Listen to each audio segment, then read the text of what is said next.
Welcome to S.H.I.F.T, a safe haven in honor of Linda, the beloved sister and best friend of your dynamic and inspirational host, Lisa Council. You will experience uplifting and encouraging testimonies of women, men, and teens who have survived and overcome domestic abuse and trauma. Welcome back to S.H.I.F.T. We are so excited to have you here with us today, and we are even more excited to have our special guest, my dear, brave, beautiful, and courageous sister, Kathy McKnight. Kathy McKnight is the founder and CEO of Bound for Better. Welcome, Kathy, and thank you so much for joining us. Thank you so much, Lisa, for the introduction, and thank you so much for having me here today on S.H.I.F.T.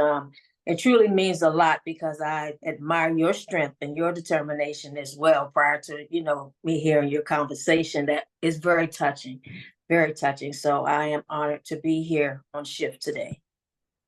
Thank you, thank you.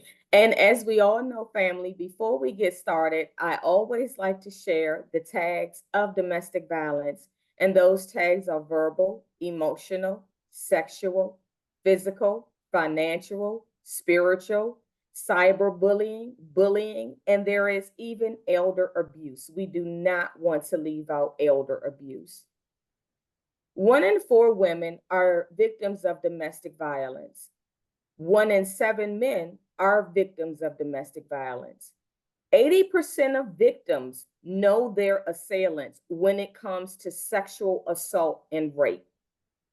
Every 9 seconds in the United States of America, a woman is abused by an intimate partner. So for anyone who knows anybody out here who may be a victim of domestic violence, you can always reach out to the National Domestic Violence Hotline at 1-800-799-7233. So Kathy, we're going to go ahead and get into this thing because there's a lot for us to dive into because your story truly, truly, truly, truly amazes me and it inspires me. So can you briefly tell us a little bit about your story of being a victim of domestic violence? Okay. My story is of someone that I tried to befriend, and he wanted more out of the relation. He wanted more out of the friendship. He wanted a relationship.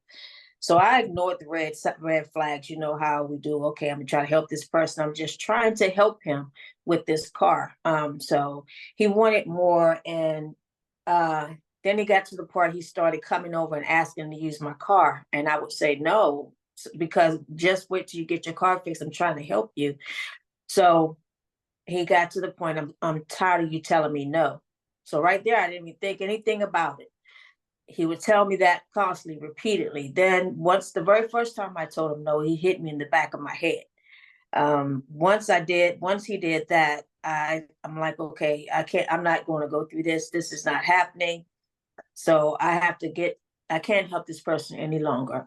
Once he started threatening my children, I know where your children live, your grandchildren are, and everything. Since you don't want to be with me, you're not going to be with anyone else. So I'm praying, okay, how do I get out of this situation when all I wanted was just a friendship? It turned into more than that. I got into my car one day and he jumped in the passenger side. So I was driving. I'm like, okay, I'll take you down to Charles County. And he, was telling me like the house is back there. All I saw, Lisa, was this cornfield. The house is back there, Kathy. Just go straight back there. And something was like, stop this car. I said, I don't see a house. But I said, you have to get out of my car because inside me, I felt like he was going to hurt me. So I turned around and I did not see this church when we were going there. But when I turned around, I saw this church and I stopped in front of this church and I asked him to get out of my car. He said, I should have just killed you and put you in your own trunk. Trying to get away from this person, apply for peace orders, protective orders, and everything. And he said, that's just a piece of paper. That's just not going to help, So that's just part of my story, but well, I'll get more into detail of everything else as far as how I ended up leaving. What was the last straw? Ignoring the signs, just trying to help this person.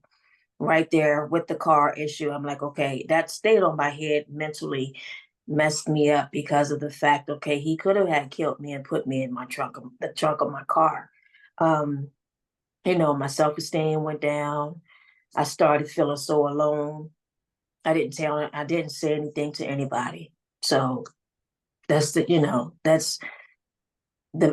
part of everything that basically went on. It was hard. It was difficult.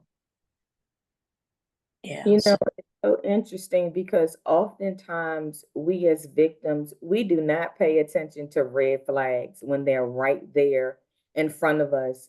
And some of us don't know what red flags are. I go into the schools a lot, and with Queen Afia, of course, our sister Queen, and we just talk and we discuss the red flags, and it's just amazing to me that when I look back at my story of being a victim of domestic violence, I'm in awe because I'm like, oh my gosh, if I had only known, or if I just would have only paid attention, or if I would have really took what that person said to me seriously, because sometimes we do not take it serious. My life would have been way more different than what it is. So let's dive into our next questions. And I am really happy that you brought up red flags because that is definitely something that we all need to touch on more. At what point in your life did you decide that you had had enough? The point where he tried to throw me down my stairs. And then he tried to, when I would go to church, he thought trying to start a relationship with the pastor. So he would see me praying a lot. I pray. And this time where he had cornered me in my spare room and threw me on the bed and started choking me. And I'm like, no, I'm not dying today. I'm not dying. I'm not going to die today. So, I'm wiggling my way out of it. Just anything, we'll say anything. When we're in this situation, I had to learn when you're in this situation, I had to say what it is what I wanted him to hear. So I'm like, okay, we'll work this out. I'm good. I'll work this out. I'll be more than a friend and everything. So he got up. Then as we were going down the stairs, I just fell on my knees and started praying. And he said to me, if God gave an F about you, he wouldn't allow this to happen. So I knew then that's it. I can't do this. This is it. I felt something well up in me. I stood up, and I don't know, for some reason I pushed him before he started to push me, throw me down the stairs.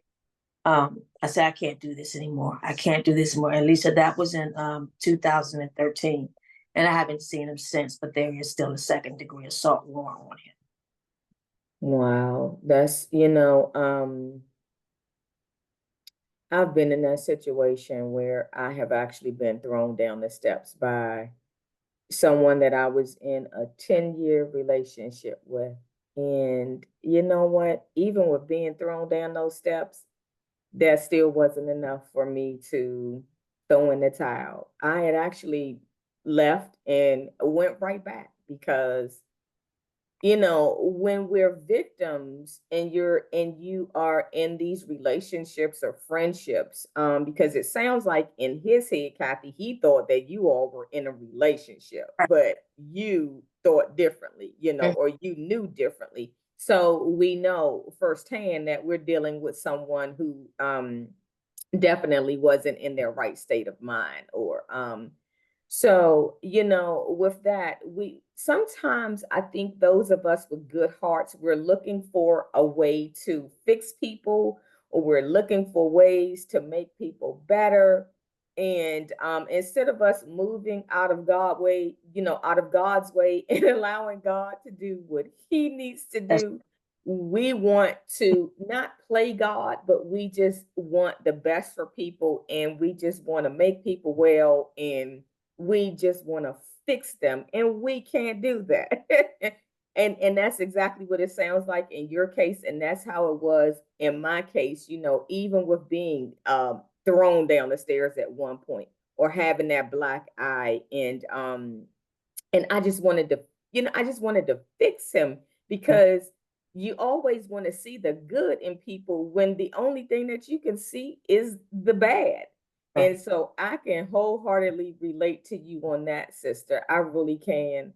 But thank God for both of us for healing and being able to see things clearly now. Mhm.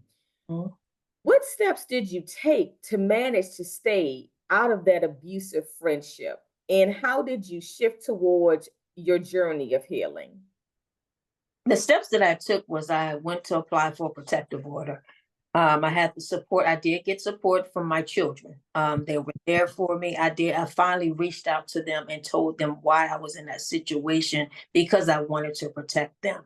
So they were aware of everything that was going on. I wanted to make sure that somebody knew what was going on when I was inside, and I didn't say anything because of embarrassment. And I couldn't believe I was going through that myself. So, I kept that relationship open as far as telling them what was going on, the protective order. And I just watched my surroundings. I was more aware. I was learning more on my own, because I would reach out to people and I wouldn't get much support. I wouldn't get many resources. Thankfully, the house is mine, so I didn't have to leave out. So that was a situation where I didn't have to worry about a place to stay. I just knew that I had to keep this individual away from me out, and that was it. And I knew that prayer helped me too, Lisa, getting through it, just praying on a daily. And I knew that when I was in that situation, I kept hearing, I'm like, okay, God said you got to get out. And ignoring the signs, ignoring it, letting. And then, like I stated the last time, I heard God say, now it's time. So I knew in my heart what it is I had to do, and that I was in treatment therapy. I was going to a therapist maybe like twice a week to talk to someone, just to get it off my chest, and basically to feel safe. Support groups. There were like women support groups at the Family Crisis Center I went to. So I took all the steps, all the precautions to make sure I was good, just looking out for my surroundings, because he would stalk me on occasion. Make sure I kept a protective order on me just in case. I will always try to make sure I'm not going in the house too late, when it's too dark outside. So, because I didn't know where he was at this time. So, I was very precautious. I knew what I was going to stick with, and that was, don't go back to something like that. Don't ever let that happen to you again. Take notice of the red flags. Pay attention to the red flags. So I'm learning. I've learned my lesson, basically. So I know it, at least it takes a woman about 7 to 12 times before she decides to leave. So we never really know why she stays. So we can't say just up jump and say, well, why don't you just leave? It's not that easy, because we know when you decide to leave, that's the most vulnerable time when he'll decide to take your life. Absolutely. Absolutely. Yes, yes, indeed. I'm a witness to that, sadly. Um, how can we, as advocates, Kathy, stop the stigma as it relates to victims coming forth and speaking their truth? I would say, for one, not to judge them. The stigma is it's a concept of blaming the individual, themselves. So, that's one thing I would say. As far as family, I didn't say anything to my family of fear of being judged, being the black sheep of the family.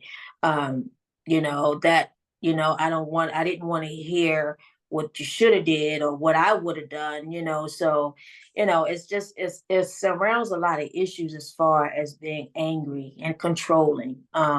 So they already have that in their head, and the health problems behind it. So the stigma is something that affects the mental of the person. So we, as advocates, we would have to help this person, just to know that we're there to support them. You're not alone in this situation. Even maybe share part of your story with them to help them through, let them know that they're not alone.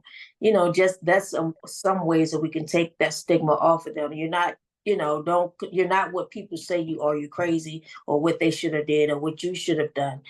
Just support them. And it's just a disgrace association with to have that concept of being stigmatized, and because I felt that, again, being the black sheep of the family, I felt like, okay, I would say if I was to say anything to my family, my immediate family, I've heard, well, I'm glad that's not happening to me, or that didn't happen to me. That's not what I want to hear. I'm coming to you because you're, let's say my mom or something, because you're my mom. I need to hear something that's going to help me through this situation. So I shut down.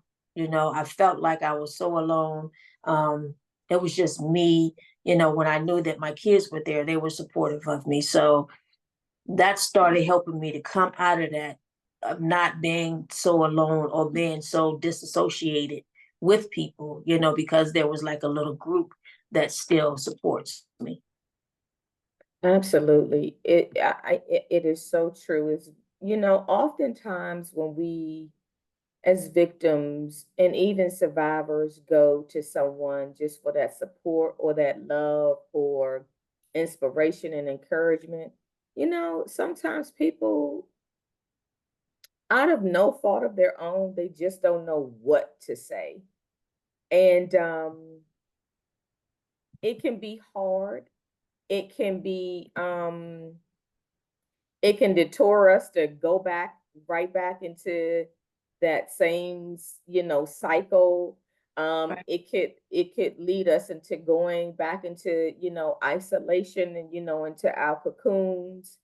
um and I'm one as an advocate that I believe strongly in sharing your story, and that's not something that all can do. I believe if you want to help someone and if you're looking really for the best of someone, then you have to be able to share your story.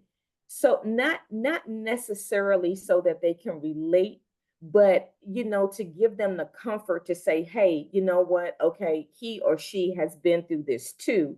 And although we've both, sort of gone through that same thing, we've gone through the vicious cycle of domestic violence. Although we've gone through those same things, our stories still look differently because we're individuals. And, what affects Lisa one way may not necessarily affect Kathy the same way.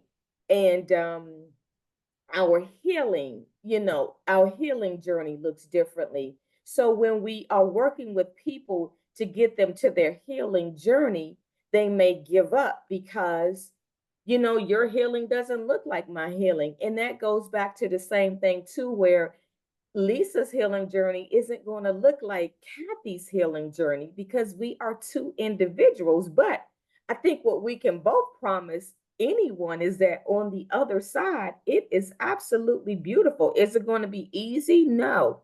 Are there going to be days when you want to give up? Absolutely. Are there going to be days when that healing journey is more painful than other days? Absolutely. But you just keep on going. And so I wholeheartedly believe in, as advocates, that when we're helping victims and survivors, we That's need right. to share our stories. Um, what did it take for you to walk through the grief of shedding your identity and being a victim in the eyes of others? Oh man, shame. Um, Lisa, and it's so touching because I no longer want. I kept saying to myself, I don't even want to be here anymore. Um, it's it was this. I was disgraced myself. My self-esteem was so low. Um, I don't know. I was in a black hole for a while. And, what took me to realize to get through, because I started seeing friends of mine, lives were taken because of domestic violence. So I knew, and going through the court process, I wasn't getting what I wanted. It's like, you got to show these pictures. You have to show this. If you don't have that, you're not getting this protective order. So it was a lot. It was tedious. It was tiresome. I'm like, why? Why am I even asked the lady at Maryland crime victim, Ellie, I was like, why am I even going through this? I'm not going to court anymore. I'm tired, So because I'm not going anywhere, I'm not doing anything and not making any progress. I'm just tired. So what helped me get through all of that? I cried a lot, cried a lot. I isolated myself a lot. But when I isolated myself, I said, what can I do to turn this thing around? I needed to be that voice for the voiceless, because I know, such as yourself, as advocacy, we have to be that, and we have to make sure that these women and men are getting that what they need, what we did not get. So that was my plan, to make sure, okay, I have to start this. I have to start an organization, something that, could provide resources to let the people know that, yes, I'm here. It's not just the month of October, it's 375. Help is always available. Domestic violence is every day. So we have to be those advocates for the voice every day.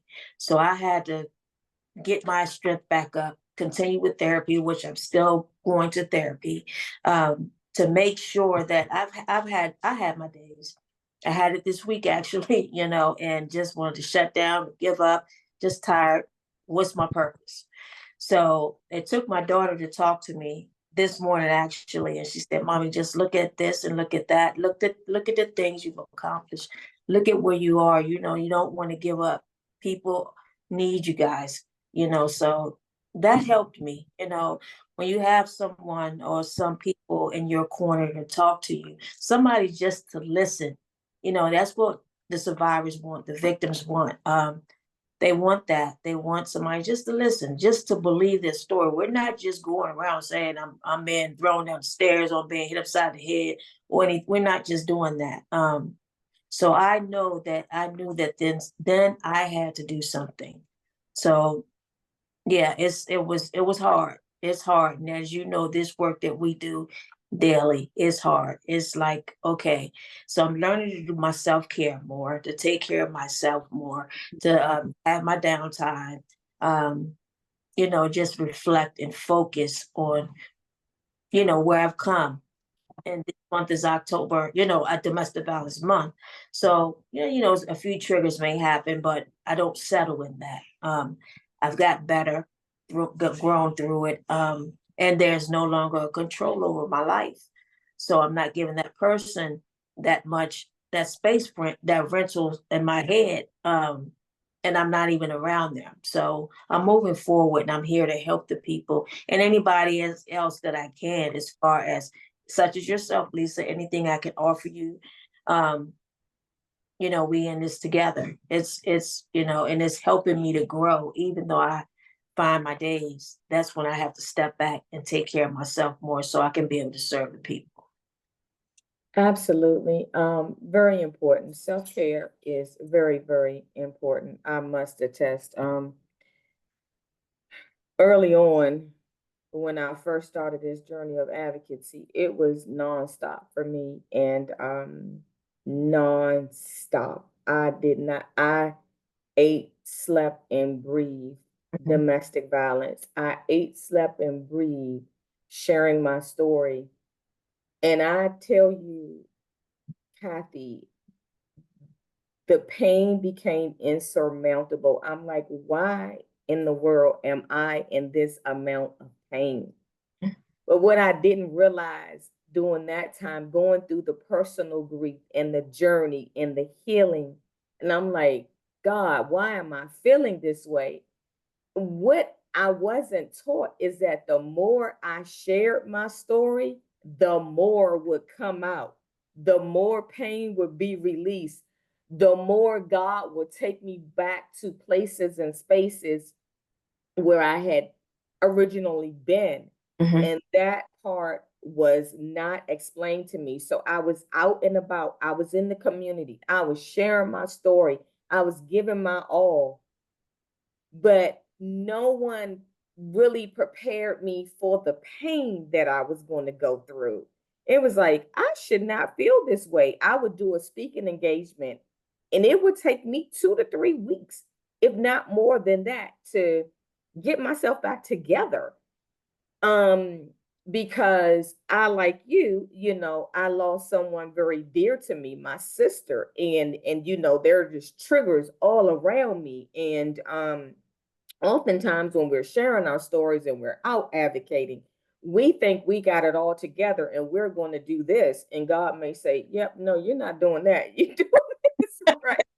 This is what you're doing. Right. You may have this grand speech all together and you're going to share this grand testimony you have on your little cue cards. And God said, we're not doing that today. Who told you that? And so, Kathy, and it's just so many, one of the reasons why I admire you, because you're very open, you're very transparent, you're very raw.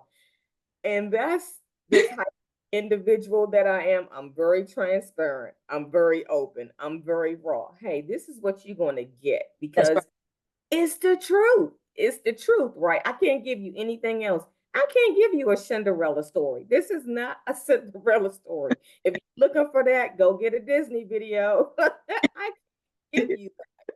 Right. But I can give you the truth. I can give you transparency, so that whoever it is can go on with their daily life. Sometimes I always share that, if I tell you that this journey is easy, be the first to blast me out on social media or wherever you can blast me out.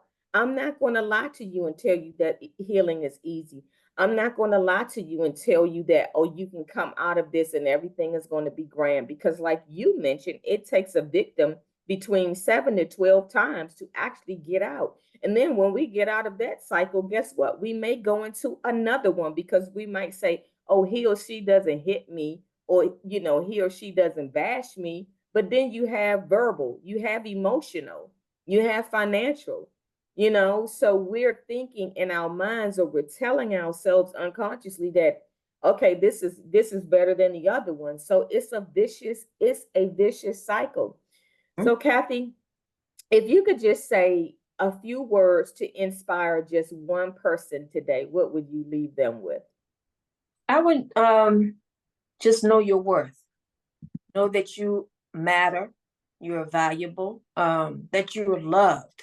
That there are people out here that are willing and ready 24/7, advocates such as myself and you, Lisa, that are ready to help, ready to assist. We're just waiting on you to take that first step. You're not by yourself. And that's a promise. That's a promise. I needed that myself. I needed that today because oftentimes, whew, even with family that love you so dearly and support you, and friends that love you so dearly and support you, this walk can feel so lonely. Yes. Um, it's indescribable some days because you may want to share what you're going through. You may want to share how you feel. And some people just, no matter how much they love you, they cannot relate. That's I right. can't, I cannot sit down to the everyday person and say, I miss my sister That's today. yeah. And if I even go into the details, I have even had people to say, "Oh, you're making that up." Well, who want to make this up? you Right. know, um, or you're kidding me, or no way. And I'm like, yeah, wait. So it can honestly feel like such a lonely road. Even as a victim, of course, it feels like a lonely road. And the easiest thing oftentimes for us as victims to do is to just hide in our cocoon. Mhm. Even as a survivor, just trying to find your way through this journey called life, it can be so hard because oftentimes, yeah, we do have to start back over because we've depended on our abuser for everything, you Mhm. know. Mhm. So we have to find our own way. You can feel a sense of embarrassment, when it comes to your children, because, my only child, watched me go through some things. And at 9 years old, this is when a light bulb went off for me. My Right. daughter said, "How much longer are you going to put up with this?" And it was like, wow, Wow. Yeah. 9 years old. And it wasn't even physical abuse, none of that. She was just like, "How much longer are you going to deal with this?" Coming from a 9 year old. And I said, "Well, you know what? I'm done. I am done." That That- was my breaking point right there. I'm done because my daughter is watching. That's My right. daughter is listening. How much longer are you going to keep paying all the bills? Right. There you How go. much longer are you going to put up with someone that has a drug addiction and can't even meet you part way, not even halfway? Right.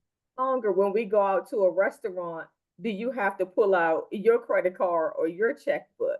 Right. How much longer are you going to wait for him to pay the bills that he said he was going to pay, and all of his money has gone to, feed his habit? Right. And yeah, that's when I decided we can't do this anymore. Out of the mouths of babes. Out of the mouths of babes. Out of the mouths of babes. And that's when I learned as a mother that children pay attention to everything and we don't give them enough credit. Mhm. But Kathy, if you have any events that you would want to share with us today, and if you want to leave us your social media information, we will be more than happy to have that so that our listeners can be able to connect with you and reach out, and so that we can continue to keep the work going and help those who are in need. That's right. So, of course, October 26th, I am having table talk where I'm going to have you, Lisa Council, and Renee Michelle tell their story. The brochure, I have flyers, but you can also reach out to me. My number is 240-601-4517 or at boundforbetter.net. That's bound, www.bound for better.net. We'll be having that event, the Table Talk for Domestic Violence, where Lisa, Counselor yourself, and Renee Michelle will be telling their story at 1 to 5 p.m. And we will have food available as well. So I'm looking forward to it, Lisa, and having you on Table Talk with me. And I'm looking forward to you guys coming out to join us. And tickets are $45. We are excited. I can speak for Renee as well as myself. Renee is my dear, dear, dear, dear sister. Renee and I have been on this journey for a long time. Yeah. Renee is absolutely amazing, dynamic. She is a gem, and every time Renee and I come into contact with one another outside of just, "Hey sis," on the phone or other things, tears are always shedded. So be prepared for tears. And they're not tears of pain. They're That's right. just tears of love, because that's just how much Renee and I absolutely love one another. Awesome. And listen, and we have grown together. We have seen one another's growth. We have been through it together. So when you see the tears on the Yeah. 26th, don't don't think it's strange. That's just how our love is for Yeah. one another. It's unexplainable. It cannot be explained into words. That's just how we are. But Kathy, we are so blessed, honestly, to have you as our special guest on Shift as we hit off Domestic Violence Awareness Month. And listen, you all, Shift family, as Sister Kathy said, domestic violence is just not the month of October, okay? It is 24/7, every single day of the year, every single day.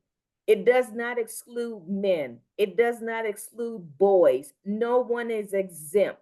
There is no profile for an abuser as well as for a victim, okay? So we can't just talk about it and share on domestic violence during the month of October. It is every single day of the year, nonstop. It does not stop.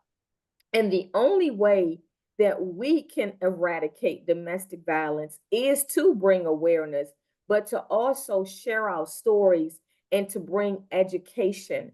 Without those things, we can't all work together to stop domestic violence, okay? And again, if you or anyone that you know is a victim of domestic violence, you can reach out to the domestic violence hotline at 1-800-799-7233. Peace and blessings, everyone. Until the next time. What are you doing to heal? Remember, your healing is imperative. Healing renews, soothes, and makes you whole. Shift. See you right here next time.